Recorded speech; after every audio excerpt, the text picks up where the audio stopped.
नमस्कार साथियों। आज हम बड़े ही बोरिंग लेकिन इंटरेस्टिंग टॉपिक के बारे में डिस्कस करेंगे जिसका नाम है बिल यानी कि बजट ऑफ 2026। अब बिना किसी देरी के आइए शुरू करते हैं। फाइनेंस बिल 2026 या फिर मैं कहूँ कि हमारा यूनियन बजट 1 फरवरी 2026 को हमारी वित्त मंत्री निर्मला सीतारमण द्वारा इंट्रोड्यूस किया गया। फाइनेंस बिल 2026 में इनकम टैक्स एक्ट 2025 को सिंप्लीफाई किया गया है। यूनियन बजट 2026 के अंदर फाइनेंस बिल्स में मिडिल क्लास के लिए इनकम टैक्स रेट्स पर कोई बड़ा बदलाव नहीं किया गया है।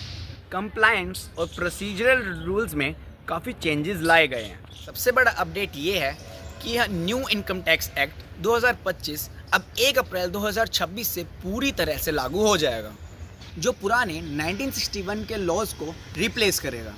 अब बात करते हैं कि हमारे बिल का मिडिल क्लास लोगों पर क्या इम्पैक्ट पड़ा, क्योंकि सबसे ज़्यादा डिस्कशन सिर्फ मिडिल क्लास ही करता है हमारे बिल को लेके।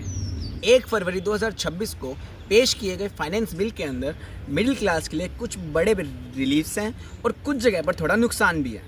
न्यू टैक्स रेजिमे में 12 लाख तक की इनकम पर सेक्शन 87A की वजह से कोई भी टैक्स नहीं लगेगा। अगर हम इसमें 75,000 स्टैंडर्ड डिडक्शन भी जोड़ दें तब भी आपको 12,75,000 तक कोई भी टैक्स नहीं देना पड़ेगा।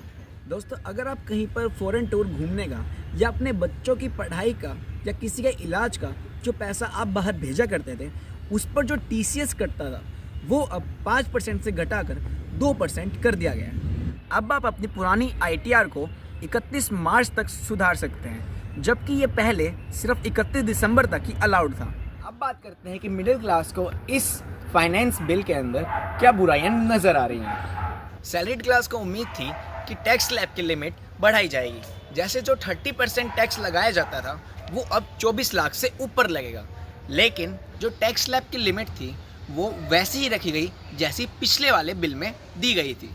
जो लोग फ्यूचर एंड ऑप्शंस में ट्रेड करते हैं स्टॉक मार्केट के अंदर, उनका सिक्योरिटी ट्रांजैक्शन टैक्स यानी कि STT बढ़ा दिया गया है।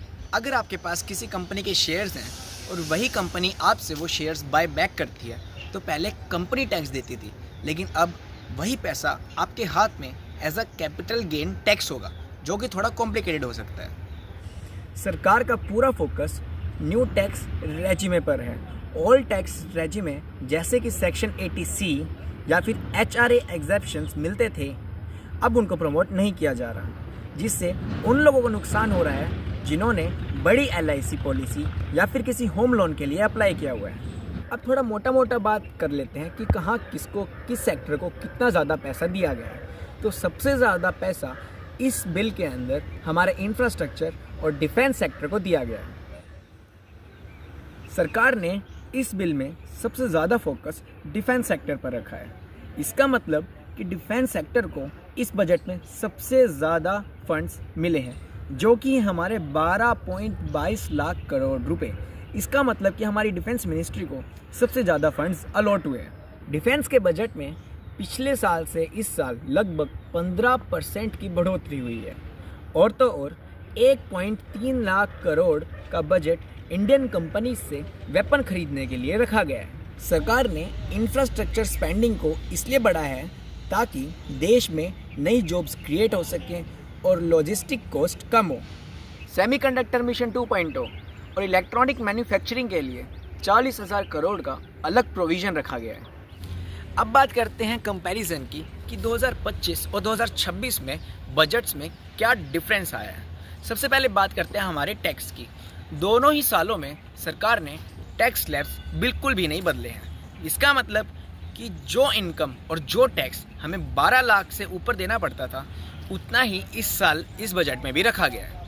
इंफ्रास्ट्रक्चर में जो पहले का बजट 2025 का बजट 11.11 लाख करोड़ था वो इस साल 12.22 लाख करोड़ हो गया है। डिफेंस सेक्टर में 2025 में 6.2 लाख करोड़ की जगह अब 2026 में इसी डिफेंस सेक्टर को 7.89 लाख करोड़ का प्रोविज़न अलॉट किया गया है, जो कि पूरे के पूरे बजट में सबसे ज़्यादा हाइक रखता है।